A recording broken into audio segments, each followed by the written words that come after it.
Hi, welcome to Football World Weekly. I'm James Brady. And I'm David Friend, here to bring you weekly updates of your football world. We're here with another special edition of Football World Weekly on the road.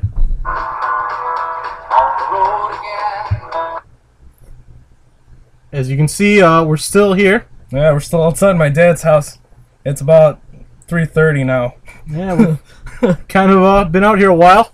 Yeah. So we decided we'd talk about more footballers. Footballers we like, footballers we don't like, footballers in general. Boy, do we have something to talk about. Why don't we start off with Lucas Leiva? Lucas Leiva is great. I really like him.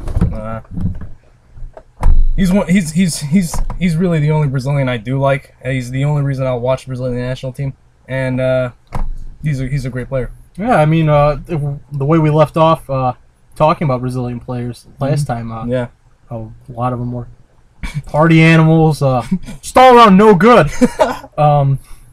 You know, as footballers, yeah. You got to look to someone like Lucas Leiva. He's the shining beacon in that country of definitely. Oh yeah, of work ethic, determination.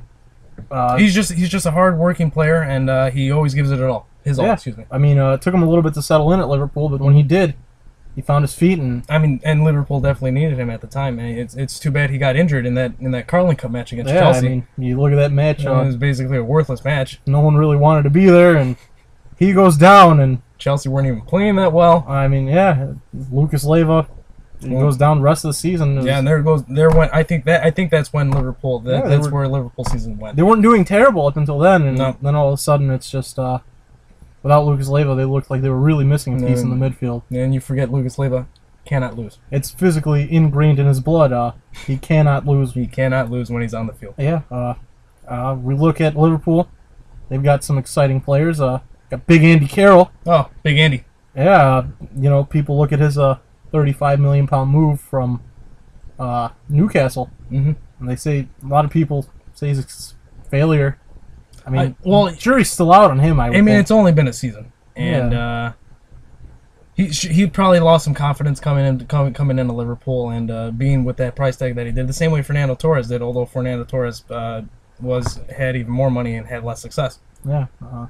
If you look at Andy Carroll, he's starting to hit a bit of form towards the end of the year. Yeah, right towards the end. I mean, he was definitely trying to call out to Roy Hodgson and Tom Hay. Yeah, please take me. Yeah, that's probably what he was saying when he scored that goal against Chelsea in that FA Cup. Oh, and if you look, he almost single-handedly brought the team back. Yeah, it's true. I mean, yeah, it had Czechnet made a miraculous save right off the line that hit the crossbar. It would have gone in extra time. Yeah, and if we look at that play there, brings up the argument of goal line technology. How do you feel about that? There different forms of goal line technology are being discussed right now. I think the best way to would be the way they do it in the NHL. Just have a camera right above the goal. That'd be the only way to know for sure. I think tennis has a pretty decent system. The lines, seeing the ball's over or not.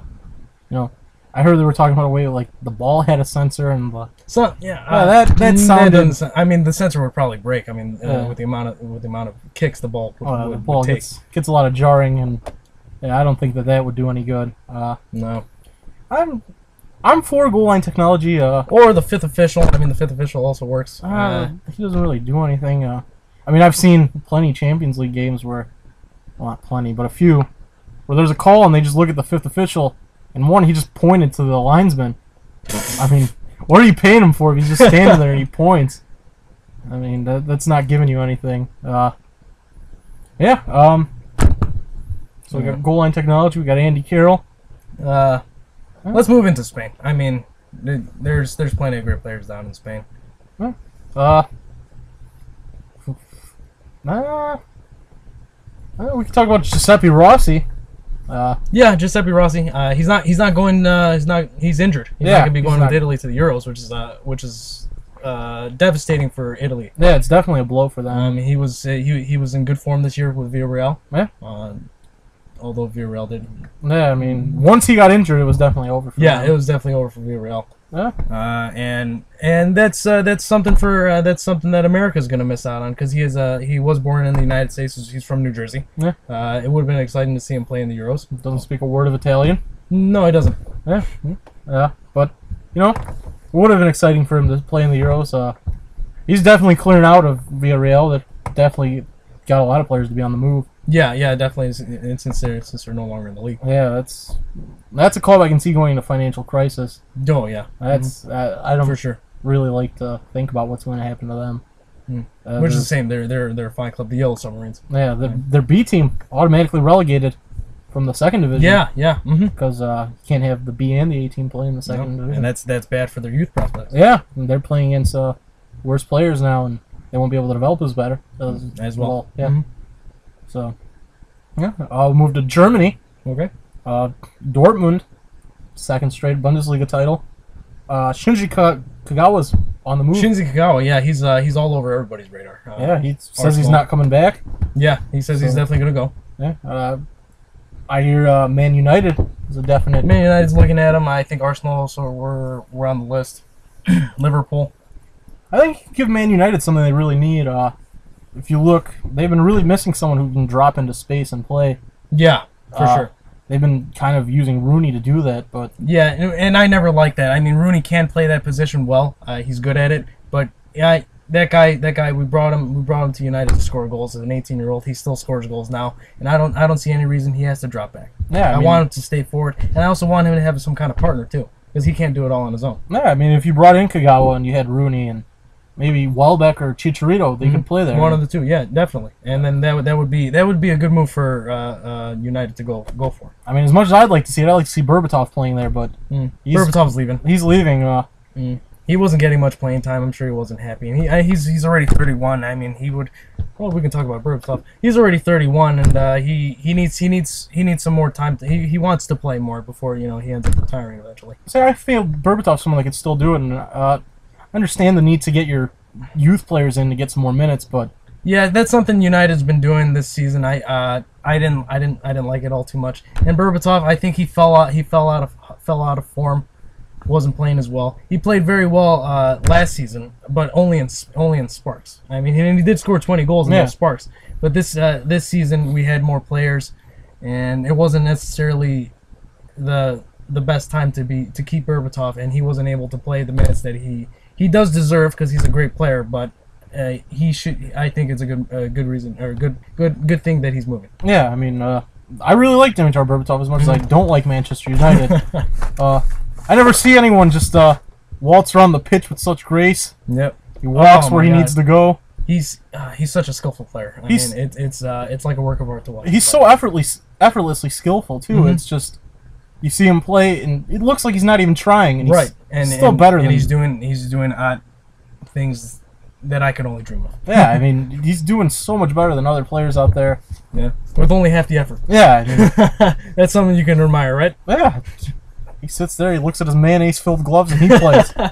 Yeah, so Dimitar Berbatov. Let's get a goalkeeper in. Oh, then we'll talk about keepers. Manuel Neuer. Yep, Manuel Neuer did well with Bayern Munich this season. He's still got that Champions League final to play later today. Yeah, later today. Later today. Let's hope we're awake for it. 9, 10 hours or so. Yeah. I mean, if you look at the top 4 nations goalkeepers, they all have really solid keepers. You have Casillas, Hart, Buffon, and Neuer. Those are all pillars. Buffon definitely getting older.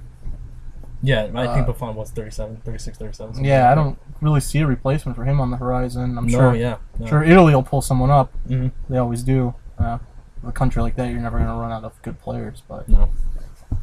Yeah, out of the 4, I'd definitely put Casillas at the top, but how could you not? From there, it's kind of a toss-up. I would personally put Hart as number 2. Neuer's 3, but I agree. I mean, especially since Buffon is old. I mean, but then we're talking we have 2 World Cup winning goalkeepers in that list, and they're all fantastic keepers. I definitely have them on my team if I could. I mean, any of them would be an upgrade over De Gea. That's for sure. Yeah, De Gea needs more time to develop, but he did well towards the end of the season. Yeah. He was impressive, especially in the Chelsea game where we came back from 3-0 down to 3-up or 3-all, and Juan Mata had that free kick that I swear was going to go straight into that upper 90, but De Gea out of nowhere just put a paw up and bam, Yeah, I mean, he's There's the game. definitely got better. I couldn't call him Dracula at the end of the season. Yeah, he wasn't afraid of crosses anymore. I wasn't so afraid of no crosses. yeah, I mean, he got better. He improved. Looks like he'll be better throughout the.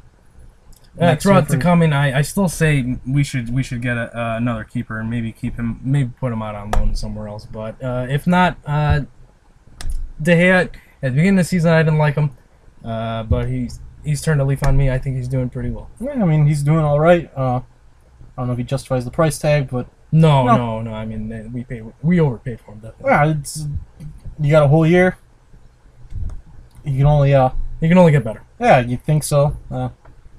He could drastically, downward spiral, but we'll have to see then. Yeah. Yep. So, something to look forward to the future of keepers. Future keepers in the Premier League is exciting. Hart, De Gea, Chesney. Yeah, Chesney. Yeah, you got a lot of. Wojciech Chesney was impressive. Yeah. I mean, he really came out of nowhere being a third string keeper, and it had to be that both Arsenal's keepers had to go down in the same season to get him out, and that was just great for him. He's now starting keeper for Poland. Yeah, and he's going to be representing his country in the Euros. Yeah, I'm sure he's excited about his home country. In his home country, yeah. I'm sure that's his dream come true. So he worked hard. Things happened for him, and wishing that guy nothing but good things. Yeah. So yeah, this has been another special edition of Football World Weekly on the road.